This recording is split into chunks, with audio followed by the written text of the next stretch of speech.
going to explain how React props are dynamic, as in they can accept a string and render it, as well as they can accept a component and render the component. Okay, so like this is like I'm going to explain this component of my screen. Okay, so here we can see that there are a single component is being rendered 3 times. This component, this box is being rendered 3 times, here, here, and here. And this box has a title and a description. Okay, so this is the title and this is the description. So what is happening, like this the same component is being used here also, right? So here we will see that I am only passing a string here and it is rendering this string, but here I am passing some but in this case I am passing a component and it is rendering. Okay, so I'm going to explain first this and then this. So starting with here.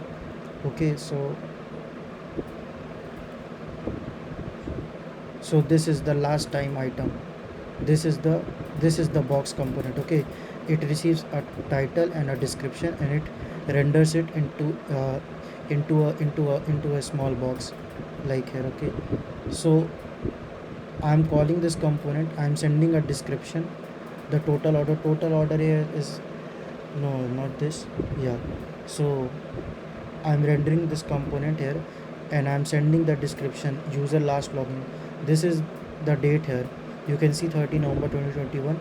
This is the string date. Okay, so I'm sending this string here in the description, and in the title this is multi-line.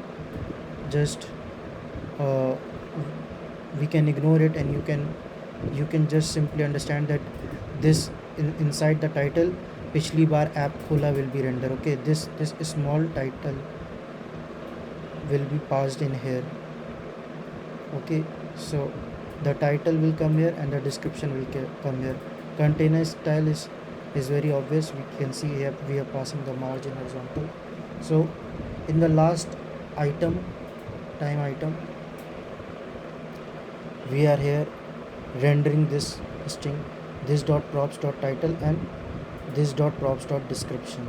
You can see here this is the description part, the bold part, this is the title part. Okay, and this is the parent component, right? So we can notice here that this dot props dot description here is a date, which is a string. Okay, but here in the sales part, what actually I was needed to do is, like, I was needed, suppose if I want to render this sales here, right? So the sole purpose of rendering of not directly sending the string here is that from the backend this data, this string will come. But what I need to do is the rupee symbol needs to be smaller than the digits. Okay, so I need to break and pre-process this string. So that's why what I will do is, before in the description, if sales is there, then I will render a component. I will not render the string here. Why? Because I need to do some pre-processing here. So I will call this render money correctly. Okay, here the same logic is being applied. Okay, we will extract this rupee symbol and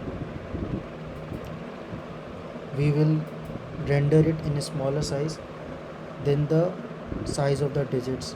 Okay, so here we can see that the entire component I am passing. You can see description is sales. If the sales is there, then we will pass this component, otherwise we will pass this string. So what is happening here, when we are passing this as a component in the description, this is receiving it, right? This dot props dot description, and here this is and here it is receiving as a component and it is rendering it here, right? I will show you just a second. You can see here it is rendering the component. Had I not done this pre-processing, then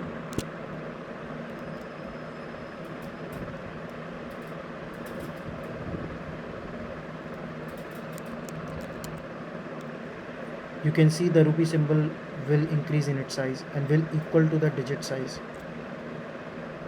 Right, see the difference? Okay, so here I'm passing the string, but I can also pass a component, you can see. So that's what I wanted to show, that the React props can receive a string as well as a component, and they will just render it. Thank you.